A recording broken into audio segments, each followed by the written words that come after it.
Jeremy C. Billington, friend of the miner, the mill worker, and the back alley dog, spoke at a political rally last night.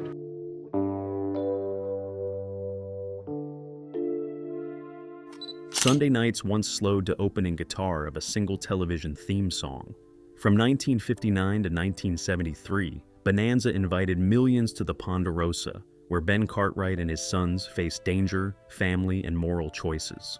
The series looked straightforward, but it pushed television technology, merchandising, and storytelling in unexpected ways. Behind the fences there were oddities, contradictions, and little-known secrets about cast, crew, and production. In this video, we pry open the ranch doors to reveal 20 weird facts about Bonanza that may surprise devoted viewers. Some facts are funny, some are tragic, and some reframe how the show fits into television history. Stay with us. By the end, you will not look at the Cartwrights the same way. The Cartwrights' Ponderosa became a real-world tourist attraction. What began as a painted backdrop turned into a destination. The Ponderosa was not only an on-screen home, it became a real place fans could visit, touch, and photograph. As Bonanza grew into a cultural phenomenon, producers and local entrepreneurs realized the show's most famous setting could be turned into an experience. What viewers saw as a sprawling ranch was reconstructed, expanded, and staged so visitors could walk the boardwalks, enter replica rooms, watch staged gunfights, and buy souvenir items.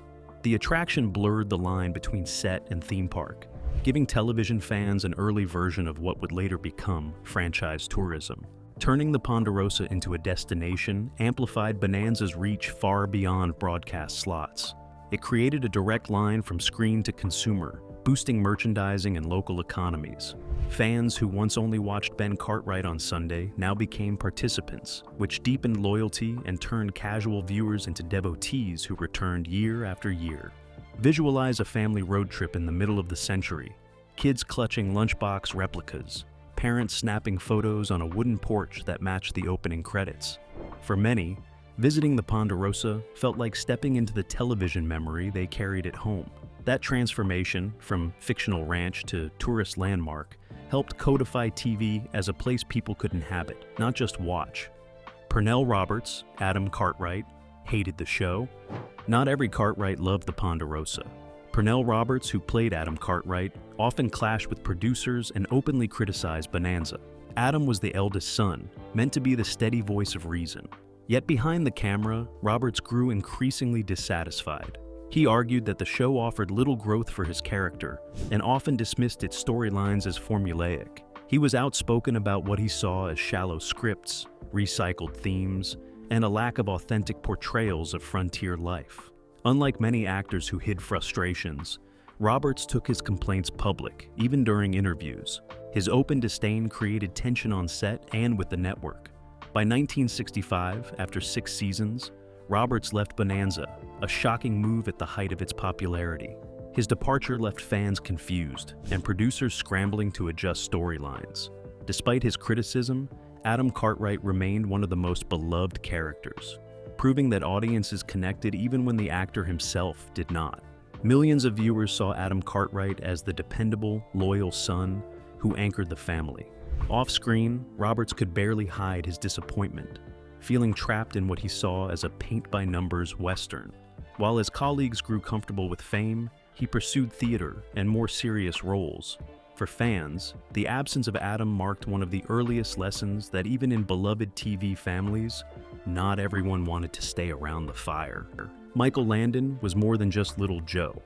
Michael Landon wasn't just the charming Little Joe on screen. He quietly became one of Bonanza's creative powerhouses. While audiences loved him as the spirited youngest Cartwright son, Landon's ambitions went beyond acting. He was fascinated by the mechanics of television production and began studying scripts, directing techniques, and camera work. By the mid-1960s, he was writing scripts for the show and soon moved behind the camera to direct episodes. Few actors on long-running series managed to earn that level of creative trust, but Landon's storytelling instincts were sharp and his dedication was tireless. His work behind the scenes gave Bonanza richer character arcs and more personal episodes. It also prepared him for his legendary career after the show ended. Landon went on to create and star in Little House on the Prairie and later Highway to Heaven, both series where he again held triple roles as actor, writer, and director. In many ways, Bonanza became his training ground for an empire of heartfelt American television drama. Viewers saw only little Joe galloping across Nevada's dusty trails, but off-screen, Landon was often up late revising scripts or working with cameramen to get the perfect shot. Cast members recalled how his energy seemed boundless, balancing pranks on set with the seriousness of shaping a story. That dual identity, the playful youngest Cartwright and the disciplined storyteller, helped make him one of the most influential figures in television history. The theme song originally had lyrics. The Bonanza theme song is one of the most recognizable tunes in television history, but what most people don't know is that it originally had lyrics. Jay Livingston and Ray Evans, the composers behind the catchy galloping theme, actually wrote words to accompany the melody. The idea was for the Cartwrights to sing the song in the opening credits, setting a lighthearted tone as they rode across the Ponderosa. A demo was recorded, and even Lorne Greene gave it a try. But when producers heard the final cut, they worried the lyrics sounded too corny and would undercut the show's gravitas. The version with words was quickly shelved, and the instrumental theme debuted instead. That decision may have saved Bonanza's reputation. The instrumental version became iconic, instantly recognizable, and inseparably tied to the Cartwrights' image. It also underscored the show's cinematic feel, helping it stand apart from other westerns. While theme songs with lyrics became standard later, Bonanza's wordless gallop made it timeless. For decades, the lyrical version stayed hidden, only surfacing in archival releases years later. Fans who first heard the Cartwrights singing were stunned at how awkward it sounded. Ben, Adam, Hoss, and Little Joe, crooning about their ranch life while riding into the sunset. It's hard not to laugh, but it's also a glimpse of how close television history came to sounding very different. If those lyrics had aired, the show's opening might be remembered today with more giggles than awe. Bonanza was a tech pioneer, the first major TV series in color. Bonanza was the first network series broadcast entirely in color, a move that helped change television history. In the late 1950s, color television was still new, expensive, and far from mainstream. RCA, which owned NBC, needed a reason for families to invest in costly color TV sets. Their solution was to showcase a show filmed in lush outdoor landscapes, with costumes and scenery that would shine in full color. Bonanza was the perfect candidate. Starting in 1959, every episode was broadcast in color, even though most homes still only had black and white televisions. This bold decision linked Bonanza's success directly to the spread of color TV. As families slowly upgraded, Bonanza became the show that made the investment worthwhile. The green pastures of the Ponderosa, the vivid costumes of the Cartwrights, and the golden Nevada sunsets all looked spectacular compared to monochrome westerns. By the mid-1960s, color television had become standard, and Bonanza had played a huge part in pushing it into living rooms across America. The transition from gray tones to the full spectrum of the Ponderosa must have felt magical, like stepping into a new era of entertainment. Without Bonanza's role as RCA's showcase, color TV adoption might have taken years longer. In a sense, the Cartwrights didn't just ride across the screen, they rode America straight into the future of television. Hoss Cartwright was supposed to be the comic relief. At first, Hoss Cartwright wasn't written as the lovable, gentle soul we remember. He was meant to be the show's comic relief. When Bonanza began, writers leaned heavily on television formulas of the 1950s. Every family drama needed balance, and with Adam as the serious intellectual and Little Joe as the spirited youth, Hoss was drafted to provide laughs. Early scripts sometimes portrayed him as clumsy or slow-witted, designed to lighten tension rather than deepen storylines. But Dan Blocker's natural charisma changed everything. His ability to bring warmth and humanity to Hoss transformed the role beyond slapstick. Instead of being a running joke, Hoss became the emotional anchor of the series. Viewers loved his mix of physical strength and emotional vulnerability. Children in particular connected with him, and adults admired the way he embodied kindness without losing his toughness. The shift from comic relief to heart of the family added layers of depth that kept audiences invested for over a decade. Fans often recall episodes where Hoss comforted a child, protected the underdog, or wrestled with moral choices. These moments could have been lost if he had remained just a bumbling foil. Dan Blocker refused to play Hoss as anything less than human, and in doing so, he carved out one of television's most beloved characters. What started as a laugh track role became the heartbeat of the Ponderosa. Lorne Greene was Canada's voice of doom before Ben Cartwright. Long before he became America's favorite TV father, Lorne Greene was known in Canada as the chilling voice of doom. During World War II, Greene worked as a newsreader for the Canadian Broadcasting Corporation. His deep, resonant baritone gave weight to every broadcast. Unfortunately, the news in those days was almost always grim: casualty reports, battlefield losses, and wartime uncertainty. Listeners associated his voice so strongly with bad news that he earned the nickname Voice of Doom.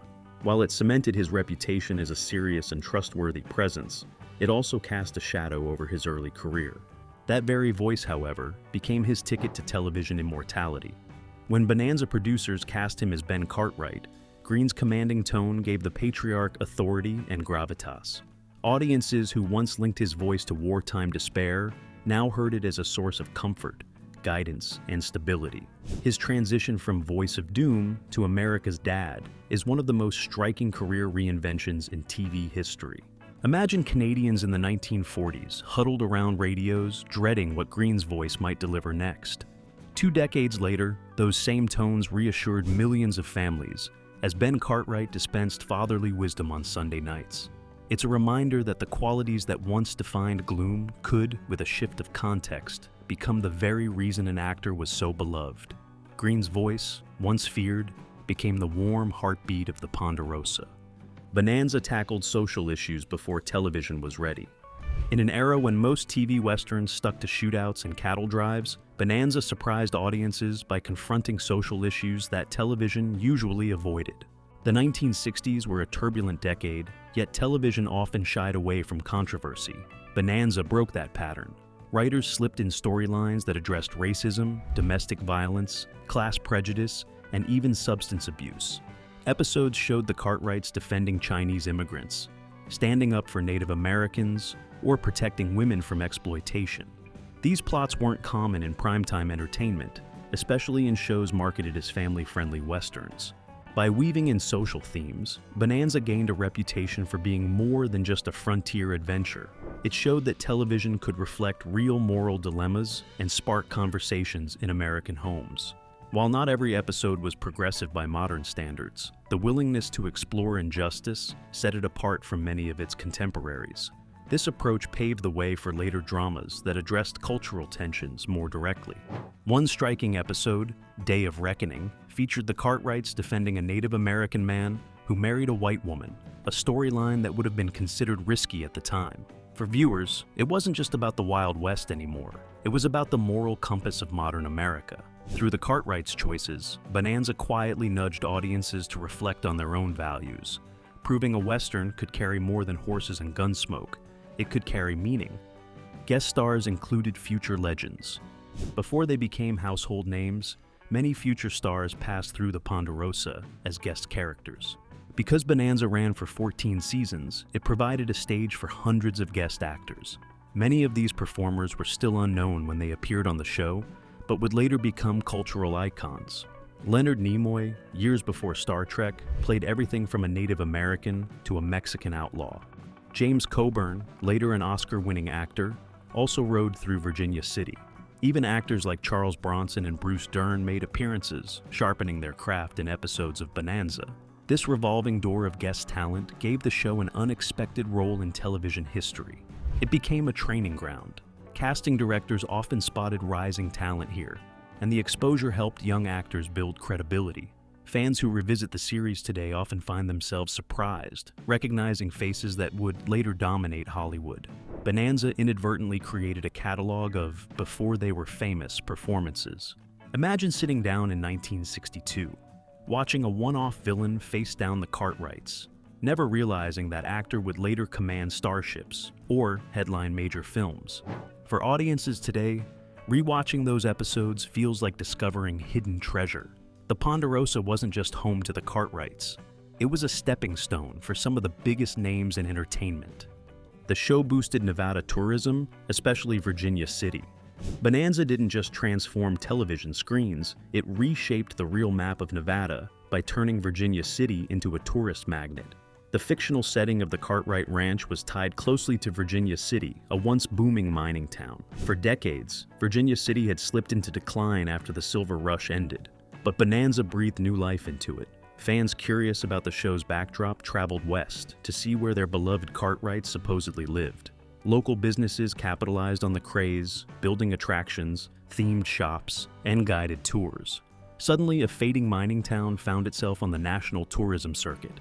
Tourism dollars revitalized Virginia City's economy. Families came for the connection to Bonanza and stayed to explore local history. The association with the show became so strong that Nevada officials often credited Bonanza with preserving interest in the state's frontier past. For a TV series, influencing tourism on that scale was rare, but Bonanza proved television could inspire real-world journeys.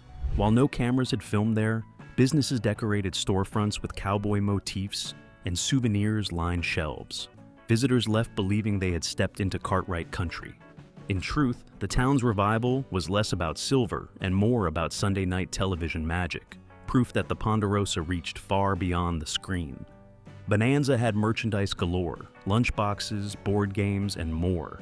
Before modern franchises like Star Wars turned merchandise into an empire, Bonanza was already filling homes with branded collectibles. By the mid-1960s, the show's popularity was so strong that NBC and its partners launched a flood of products. Kids could carry Bonanza lunchboxes to school, play Bonanza board games with family, and even buy toy rifles and six-shooters modeled after the ones used on the show. There were comic books, trading cards, puzzles, and even Halloween costumes. For many fans, owning a piece of Bonanza meant keeping a slice of the Ponderosa alive in their everyday lives. This merchandising boom made Bonanza one of the earliest examples of how a television series could expand into consumer culture. It set a precedent for later shows and films, proving that characters and settings could generate revenue beyond the screen. More importantly, the merchandise deepened fan loyalty. Children who grew up with Bonanza toys often carried their affection for the series well into adulthood. At recess, friends would trade Bonanza cards like prized treasures, while families gathered around the dining table to play the branded board game. These items weren't just toys, they were cultural artifacts that tied fans directly to the adventures of the Cartwrights. Long before the word fandom became common, Bonanza had already built one. Michael Landon wrote and directed episodes. Michael Landon wasn't just Little Joe Cartwright in front of the camera. He also shaped Bonanza from behind it as a talented writer and director. As the show matured in the 1960s, Landon pushed to expand his creative role. He began writing scripts for episodes, often infusing them with heartfelt themes about family, morality, and resilience. His first writing credit came in 1962 with the episode The Gamble. He didn't stop there. Over the years, Landon penned more than 20 episodes and directed several others. His storytelling instincts gave the show added emotional depth and sometimes explored more sensitive topics, from prejudice to justice to personal loss. This behind-the-scenes work honed skills that would define Landon's career after Bonanza. When the series ended, he went on to create and star in Little House on the Prairie and later Highway to Heaven, both of which carried his distinct stamp of heartfelt, moral-centered storytelling. Landon's evolution on Bonanza was essentially a training ground for his future as one of television's most beloved creators. For Bonanza itself, his contributions gave the series a creative spark in later seasons, keeping the characters emotionally grounded while the plots sometimes leaned into action or spectacle. Imagine Landon finishing a long day on set, trading his cowboy hat for a stack of script notes. The next morning, instead of only saddling up as Little Joe, he's calling camera angles, guiding fellow actors, and shaping how the episode unfolds. For fans who only knew him as the lively youngest Cartwright, it's surprising to learn how much of the show's spirit came directly from Landon's own pen. Michael Landon wore platform shoes to appear taller. Michael Landon became a household name thanks to his role as Little Joe Cartwright, the spirited and often hot-headed youngest son on Bonanza. But behind the scenes, Landon faced a challenge that had little to do with acting: his height. Standing at around 5'9", he wasn't particularly short, but compared to his co-stars, he looked noticeably smaller. Dan Blocker, who played Hoss, towered at 6'4", while Lorne Greene, as Patriarch Ben Cartwright, also stood tall at over 6 feet. In group scenes, Landon sometimes looked like the odd man out. To even the playing field, Landon frequently wore platform shoes or lifts that added extra inches to his stature. These weren't dramatic stilts, but just enough to balance out the family dynamic visually. Hollywood has long used tricks like apple boxes, camera angles, and shoe lifts to give actors a screen presence that doesn't always match real-life proportions, and Bonanza was no exception. What's interesting is how meticulous Landon was about his appearance. Beyond his footwear, he controlled everything from his hairstyle to his wardrobe choices, carefully curating the image of Little Joe as a rugged, desirable character. His determination paid off. Little Joe became one of the most beloved figures in the series, especially among younger audiences and female fans. So while fans adored his energy, charm, and emotional storylines, they might never have realized that part of Little Joe's confidence came from a few hidden inches under his boots. Cast members used wigs, except Landon. The Wild West was full of dust, dirt, and long rides on horseback, but on the set of Bonanza, the biggest concern was often hair. Television is a visual medium, and appearances were carefully managed. While many of the actors portraying the Cartwrights looked natural on screen, a surprising number of them relied on wigs or hairpieces to maintain continuity. Lorne Greene, who played family patriarch Ben Cartwright, wore a toupee during most of the show's run. By the early 1960s, he had already experienced significant hair loss, and producers wanted him to look every bit the strong, commanding head of the Cartwright clan. Similarly, Pernell Roberts, Adam, and Dan Blocker, Hoss, used hairpieces at various points to maintain a consistent look that matched the rugged Western aesthetic. Even recurring characters and guest stars often wore wigs to fit their roles. The one exception among the main cast? Michael Landon. Landon prided himself on his naturally thick head of hair, which he sometimes dyed or styled, but never needed to replace with a wig.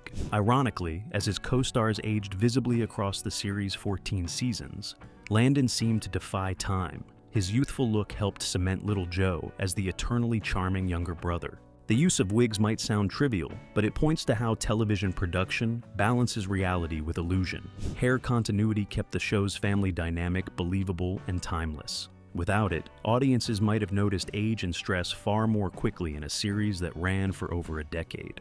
The cast's credits order was rotated to be fair. One of the subtler but more unusual details of Bonanza lies in its opening credits. Most television shows settle on a fixed order for their stars, giving top billing to the lead actor. But on Bonanza, things worked differently. The producers deliberately rotated the order in which the Cartwrights' names appeared in the credits. At first glance, this might not seem like a big deal, but within Hollywood, billing order has always been a sensitive issue.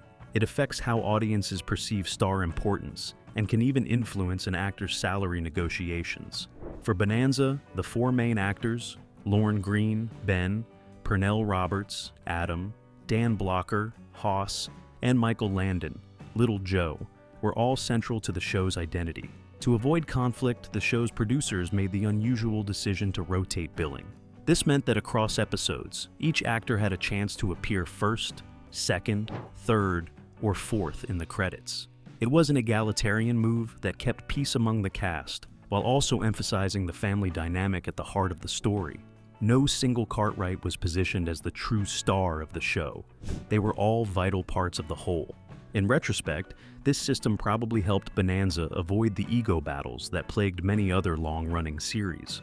It reflected the cooperative spirit the show tried to project both on-screen and off. And for fans rewatching episodes today, it's a fun little quirk to notice. Even in the credits, Bonanza valued fairness among its family. Visible crew and camera equipment mistakes. On more than one occasion in Bonanza, film mistakes involving visible crew members or modern equipment slipped into scenes. For example, in one episode, a boom mic can be seen above the screen while characters converse, and in another, a rubber tire or parts of modern lighting rigs are visibly reflected in surfaces or seen in the background during what should be period-appropriate scenes. These mistakes are small, but to careful eyes, they break the immersive illusion of the Old West. They also highlight the logistical challenges of shooting outdoor sequences, using sound stages, or integrating rear projection and backdrops. Because shooting schedules were tight and budgets had constraints, productions often reused sets, stock footage, and required precision in hiding modern artifacts. Yet, sometimes reflections, shadows, or stray bits of set gear couldn't be hidden. Even lead actors weren't immune. In many cases, scenes had to be adjusted or refilmed after such goofs were spotted. Fans of Bonanza often point these out with affection rather than criticism. These goofs become part of the show's charm, a reminder that despite its polished production, it was still created by people working under pressure. Bonanza spawned real-life steakhouse chains that merged. Beyond the screen, Bonanza inspired two competing steakhouse restaurant chains, Bonanza and Ponderosa. Over time, these chains merged under a single ownership. Interestingly, Dan Blocker, Hoss, was involved in promotional activities and public appearances for one chain. He sometimes appeared in commercials or events in character, helping connect the branding to the show. It's odd to imagine that your favorite Western TV show not only entertained, but literally served you steak under its name. The imagery and branding, ranch-style decor, Western motifs, mirrored the show's rustic appeal. For fans, going to a Ponderosa restaurant felt like stepping into the world of Bonanza. Even decades after the show ended, these restaurant chains continued to leverage the name recognition. While the chains are now fully commercial entities rather than show tie-ins, their origin offers a weird crossover between entertainment and consumer lifestyle. Dan Blocker thought his Bonanza paycheck was absolutely immoral. Even though he was one of the stars of Bonanza, Dan Blocker felt uneasy about how much he earned. In a later interview, Blocker referred to his paycheck as absolutely immoral, arguing that teachers and others who work harder for less deserve more recognition. Despite being paid well by TV standards, Blocker felt a mismatch between fame, wealth, and societal value. Part of this stemmed from the contrast between his previous life, before acting, and seeing how ordinary people lived. This candid statement revealed both his humility and his ongoing struggles with the moral implications of celebrity compensation. It's a rare moment of self-reflection from someone playing a character as commanding as Hoss. Some Virginia City scenes were Hollywood illusions. Although Bonanza is famously set in Virginia City, Nevada, a lot of what viewers saw was manufactured. Many of the opening shots, town streets, exteriors, and vistas were built on or filmed at studio lots in California, Paramount backlots, etc., not in the real Virginia City. The show used mock-ups, painted backdrops, shipped in trees like ponderosa pines, and created facades designed to fool the eye. Occasionally, outdoor location shoots near Lake Tahoe or other locations provided authenticity, but much of the day-to-day visuals were Hollywood illusion. This reflects how much effort went into creating realism, despite logistical constraints. Michael Landon appeared in almost every episode. Michael Landon, Little Joe Cartwright, holds a near record for consistency. He appeared in almost all episodes of Bonanza. Out of the 431 aired episodes, he is credited in 416, meaning there were only about 14 episodes in which he did not appear. That's exceptional for a long-running show with a large cast and frequent guest stars. It meant that Landon was very often present in the core narrative, emotionally and visually anchoring many story arcs. His frequent screen time reinforced Little Joe's centrality and helped maintain continuity even through cast changes or production challenges. From its pioneering use of color to the unforgettable characters who became household names, Bonanza was more than just a television show. It was a cultural landmark. Its stories of family, justice, and resilience still resonate today, reminding us why it remains one of TV's all-time classics. If you enjoyed these weird facts, don't forget to like, share, and subscribe for more surprising stories from television's golden age. Thanks for watching, and we'll see you next time.